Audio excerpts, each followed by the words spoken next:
Welp, we're down to 4. Just like that, only a couple more weeks of football left to go, with 2 chances to make the Super Bowl on the line. Welcome to Championship Sunday. It's been an interesting season full of ups and downs and a lot of unexpected outcomes, but we're now left with 4 teams who all have a pretty decent chance of punching their ticket to the big game.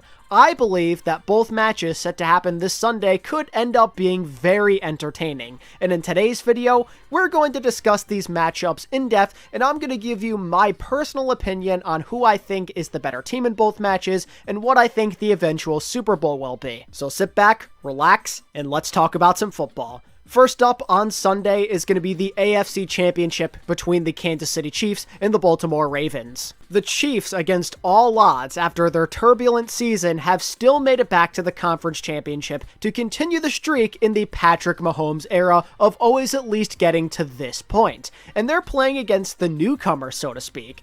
The Ravens have never made it this far in the Lamar Jackson era before, and it just so happens that this team is better than any of the others that he's been in control of. On the surface, knowing how this season is gone and who is clearly the better team, the Baltimore Ravens are going to walk into this game as the slight favorites, but I still think that there's a good chance this matchup will be incredibly close. And that's because the Chiefs just have this way of always sticking around. I doubted them in the Buffalo game last week. They proved me wrong as always, showing that they're always going to show up when these situations arise. Patrick Mahomes and Andy Reid are always very trustworthy in these scenarios. You can count on them to plan and execute a game plan to perfection, or at least figure it out in the end when the game is on the line. They show they still have a fire lit under them. They beat Buffalo. I didn't think they would. They marched in there and showed they can win games on the road, no problem. That's not going to be an issue. If anything, it seems like it might motivate them even more, at least according to Travis Kelce. So that's something to look out for. And that's on top of the fact that they're just way more experienced in these scenarios. They played in a lot of conference championships, at least most of this core. And they're playing a Baltimore team who's very inexperienced. They haven't gone to a lot of playoff games on their respective teams. We've seen Lamar and Baltimore be one and done a lot. This is very new territory for them. It's a new year, it's a new team, they seem a lot better than back then, but it's something that's worth pointing out. And comparatively speaking, the Ravens' offense really isn't that much better than the Chiefs in terms of overall talent. With receiving cores, obviously the Chiefs have the better tight end. Their run game, I mean, Baltimore is going to be better there because of Lamar, plus their great backfield. But Isaiah Pacheco has been doing a great job in Kansas City as of late. They've been more run heavy. They've been finding success with it. They both have somewhat reliable and balanced offenses, but the Chiefs have Patrick Mahomes, and that's the big thing, right? The guy that's more likely to make the big throw in a game. Offensively, the Chiefs can definitely go toe-to-toe with the Ravens, and if they manage to find a rhythm, they'll just straight up be the better team. And thankfully for the Chiefs, they definitely have the better coach in Andy Reid. No knock on John Harbaugh, I like him a lot too, but Coach Reid is Coach Reid. And just to sweeten the deal even more for Kansas City, their defense has been extremely reliable this season as well. A lot of talks have been about the Ravens D and how good they are, but the Chiefs have held pretty much every team, actually I think every single team, to under 30 points that they played this season, which is absolutely insane. It's a testament to show they can always keep a game manageable. They have a good pass rush, a young secondary. Coach Spagnuolo knows what he's doing. He's been doing this for a long time. He's been devising game plans against some all-time greats, and he could definitely do more of the same against Baltimore. But nothing is going to come easy if the Chiefs want to win this game. Like I said, they're just the worst team overall. It's maybe a bit closer than people think, just knowing that the Chiefs have the talent and what they've done in previous seasons. But as of right now, when you evaluate from top to bottom, Baltimore is most certainly the better team. On the offensive side of things, I do think they possess a bit more talent that you could consider to be reliable. Their receiving cores are comparable in terms of their overall level, but the Ravens have better hands for sure, which is always a big thing to consider. And if they're able to get Mark Andrews back, that would be huge. I don't know if he's going to play as of this video, but I heard that he is at least somewhat close to coming back, so that's something to consider. And don't forget how deep they are with their run game. They have a lot of good running backs over there. Gus Edwards is a monster in the red zone. We've seen an uptick in play time for Justice Hill. He looked good in the Texans game. Dalvin Cook is starting to get involved. And let's not forget Lamar Jackson, one of the most dynamic dynamic and exciting and explosive players in the league who could very easily get 100 yards rushing if you're not prepared. And of course, if Lamar is in the zone, his arm becomes something you have to look out for as well.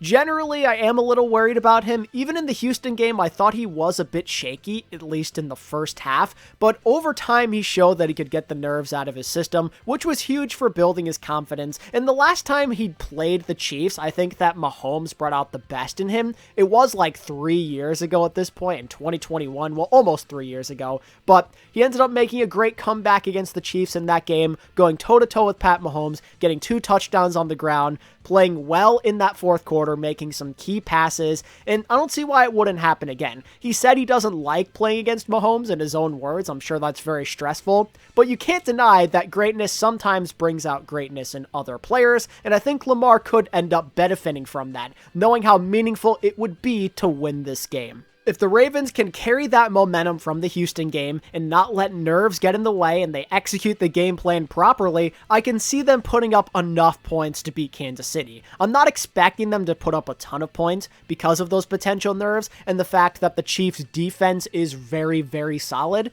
But in the end, putting up like 20 points or even like 17 may be just enough. And that's because of the fact that their defense gives them an overwhelming advantage regardless of who they're playing. Baltimore's defense throughout the entire season has either been top 1 or top 2 in the league, and we've seen how badly they've destroyed some elite opponents. The Ravens put up a record this season with a number of wins against really good teams by multiple scores. They've been dismantling elite offenses left and right. We saw what they did to Detroit, into San Francisco. These guys are capable of putting out some defensive masterclasses even against the best QBs in the league. Something you have to remember in that Kansas City versus Buffalo game is that Mahomes was able to play against a pretty banged up Bills defense. They were down multiple key members. They were running on fumes basically at linebacker. They were down Tre'Davious White as well. So many key players that could have made a difference for that Bills team, not there to defend against Mahomes, making his life a lot easier. The Ravens are noticeably healthier, and they're a noticeably better defense than Buffalo. They've got the best linebacking core in the league, led by Roquan Smith, who is only 26 years old. Patrick Queen is no joke as well. Those guys are disgusting. They hit hard. They can cover. They can stop the run as well. They've got a good secondary to slow down those Chiefs receivers. I don't know how they'll do against Travis Kelce, but maybe they'll have something planned.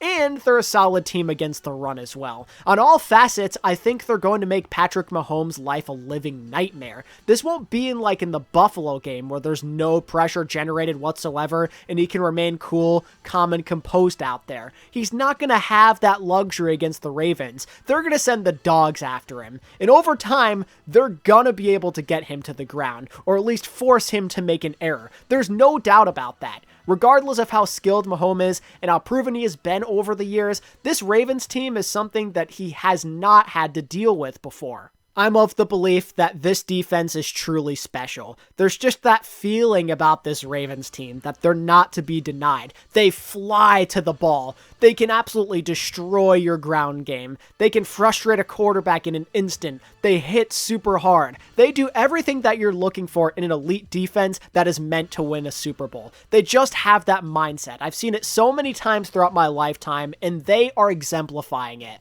The Chiefs these last few weeks have been a very balanced team. I think it's part of the reason they have found success and their pass game has opened up. They've been running the ball more. Pacheco has been finding massive holes. He runs super hard. He's aggressive. I mean, he only had like 15 carries in that Buffalo game, but he had close to 100 yards. But I don't think he's going to have that luxury in the Ravens game. Maybe he can beat them up over time and get a couple of good gains here and there, but he's not going to be able to get the 80 or 90 yards or whatever it was on 15 carries. He's going to have to earn every single inch and get more carries to get to that type of number, and I don't know if that's something the Chiefs can sustain, especially if they're down in this game. They're most likely going to have to rely more on their pass game, and that's when I think this Chiefs team becomes dangerous in a bad way. At the biggest struggling points of the season for the Chiefs is when they're not having a good run game and they're forced to make Mahomes have a lot of pass attempts, and it results in him getting very frustrated as he's taking hits constantly and his receivers are dropping easy passes right in the breadbasket. I'm a little scared we're headed to that, where he's going to be under pressure constantly, under duress to throw that ball maybe a bit earlier than he wants.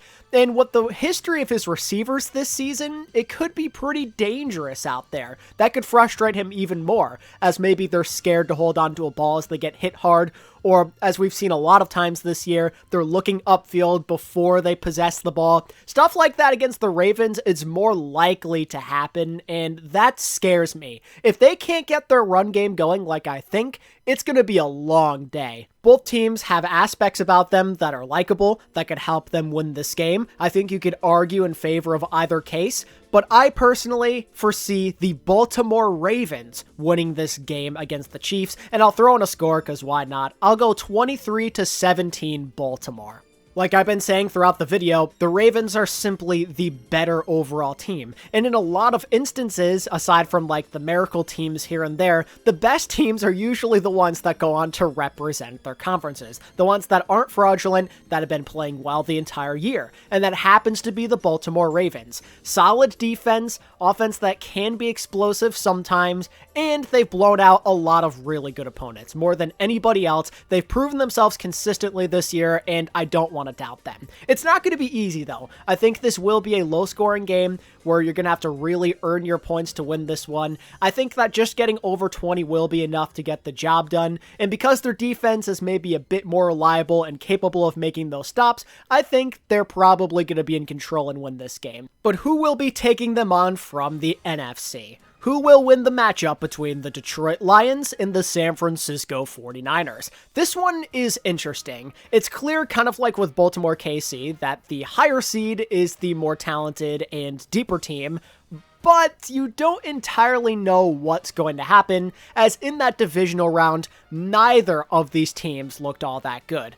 That game for Detroit against Tampa Bay was very close until they pulled away in the fourth quarter, and ditto for San Francisco, who were trailing for a majority of their game against a heavy underdog in the Green Bay Packers. At the same time, though, there's definitely some positives to take away from both sides that get you maybe a bit more excited about these teams' chances. With Detroit, I mean, Jared Goff in that fourth quarter played incredible. He was able to lead this team with precise accuracy and clutch throws to eventually squeak out that win. And when San Francisco, I think between the Deebo Samuel injury and the discomfort in the weather, that maybe you could chalk that up to just being a poor game and that they'll play better under more normal circumstances this week. Brock Purdy did not look that good in that pouring rain. He was wiping his hand constantly. It felt like something was off, but in the end he still did get the job done. And I think with the weather maybe being more stable this weekend, that you'll see a better performance out of him, especially against the Lions secondary that is quite weak. The Niners most certainly have more capable playmakers on that side of the ball.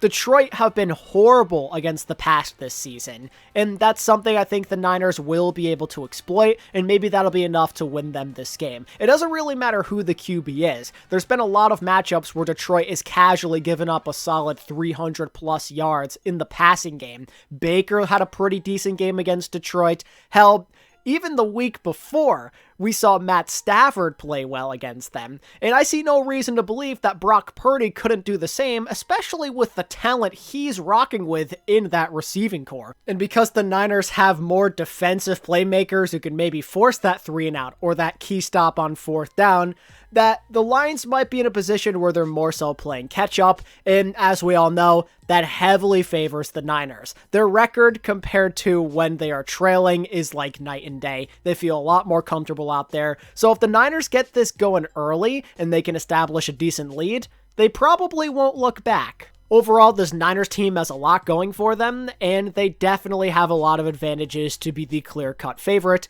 However, I have this feeling it's not going to be easy for them. This is the promised land they've been waiting for a year. This is their moment of redemption, but this Lions team are going to make them earn it.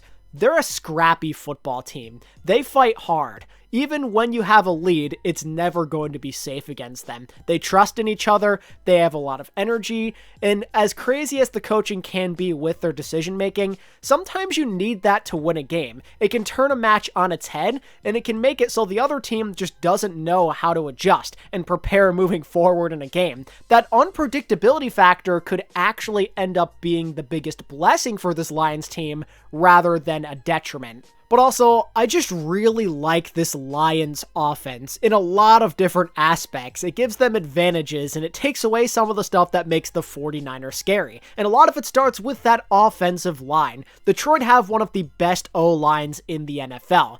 They've shown how good they can be with their pass protections, and I think they could do a pretty good job against Bosa and Chase Young and those guys, and limit the amount of pressure that Goff is receiving in a game. And maybe they can win the war of attrition up front and get their run game going early as well. If they can take those guys out of the match, it'll be huge for them. We saw it happen to the Niners last year when Lane Johnson put Nick Bosa into the dirt, and if they can have a similar thing happen, and they can take those guys out energy-wise early, they could dictate the pace of this game. The Lions may not have a back as talented as McCaffrey individually, but the combined efforts of Montgomery and Gibbs can help make up for that, and you can have someone that can always be good regardless of the down. Montgomery for those red zone and short yardage situations, and Gibbs for those explosive plays and catching balls out of the backfield as well. You've got to like what they have there, and if they can establish those guys early on, it's going to be a long day for the Niners. But you know, I really like the pass game as well. Goff sometimes is not the most reliable QB in the world,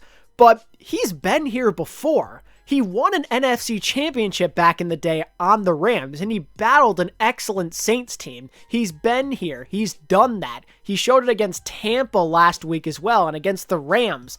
This dude loves being in Detroit. He's experienced this a lot before in his career, so I think that Jared Goff should be ready to play a really good game, and I think with reliable pass catchers like Sam Laporta and St. Brown by his side, that he just might be able to do it. After what I saw in the Tampa game, I'm convinced that if this game remains close in the fourth quarter, that the Lions will straight up win it. Weird as Goff may be, he's done this more times before than Brock Purdy, which ultimately might mean that the Lions low-key have a QB advantage. But ultimately, this game is likely going to come down to Detroit's defense and whether or not they can get a stop. That secondary is terrifying. I don't trust them at all, and I think that's a good reason why they might be trailing for most, if not all, of this game. But one thing I will say, in spite of my concerns, is that they're actually a pretty solid team against the run. And that's huge, knowing who's on the other side, who's in that backfield. McCaffrey and establishing him in both the pass and the run game is huge for the Niners,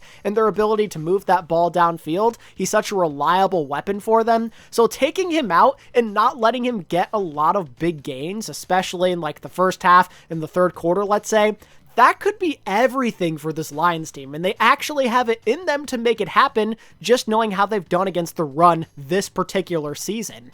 And you know, if they can keep the game close and their offense can maintain rhythm, maybe Detroit will be capable of getting that one stop late in the fourth. You can't forget how much of an X factor Aiden Hutchinson is. As bad as that Lions secondary is, sometimes he can help make up for it by generating a ton of pressure. I believe he's gotten sacks in both playoff games this season. He's been a complete and utter monster in his sophomore season in the NFL, and I think he could be a big-time difference maker, especially if he's not lining up against Trent Williams. This Lions team and Hutchinson himself, they live for these moments, and I could see him getting that big third down sack, maybe even forcing a fumble, whatever it may be. He has it in him to get them that one play. It's just a matter of if Detroit can stay in the game long enough for him to make that difference and to open up the game for Detroit to win. The Lions have advantages they can press to win this match, but they're going to have to give it their all. They have to play their best football of the year if they want to win this game. And genuinely, I would love to see the Lions win, as I think it would be great to witness this team finally get to the Super Bowl. You know, they're the lovable loser, so to speak. I have nothing against Detroit. It's been way too long. It's been forever since they've been relevant. I would love to see them make it to the big game. However, I believe they will be falling short against the 49ers, and it's for a similar reason that I said with Baltimore against the Chiefs. San Francisco are just the better team from top to bottom, And I think based off of what we've known from previous history, usually those good teams with the most loaded talent are just more likely to win and get to the Super Bowl. History backs up this claim, and I'm not going to go against it. I've trusted in the Niners all season, and I'm not going to stop now. I love this Lions team a lot, but I'm taking the 49ers to win this game. I think that this matchup is just far too meaningful for this team. It means a lot to Detroit, but for San Francisco, they got so close and yet were so far last year. Brock Purdy had to deal with that injury. He's been waiting for this moment forever. Kittle, I think, is probably going to have a big game, and over time, they will wear out that Lions team and get McCaffrey going. It's just more likely the Niners are going to win that time of possession. They're more likely to get the stops, force some punts and whatnot. Maybe the Lions gamble and don't get it as well. There's a lot of factors that make me think the Lions will just straight up lose this match. They'll get outcoached, their secondary won't be able to get any stops, and that'll be that. The Niners are the more reliable and complete team, and I think we will see that play out in this match. I'd love to see Detroit win, because they literally never have, but I don't think it's their year. So yeah, in the end, I'm going with the boring prediction of the Ravens and the 49ers meeting in the Super Bowl. I don't mean to sound like a broken record, but the fact remains that Baltimore and San Francisco have been the best teams overall this season. They've been the most consistent in their conferences, they've been the most reliable, they've been the ones to win the most big games out of anybody, and I see no reason to stop trusting them right now. The Ravens have the elite defense, the Niners have the elite team overall from top to bottom, and I'm going to trust in those guys to get the job done because of it. I don't think there's any guarantees, but they definitely are the favorites. But hey, maybe you have a different opinion, and I'd love to hear you convince me why down in the comments below. And if you enjoyed this video and you want more NFL content just like this every single week, make sure to give this video a thumbs up and subscribe to the channel if you're new. I've been ATP Sports, and I'll catch you in the next one.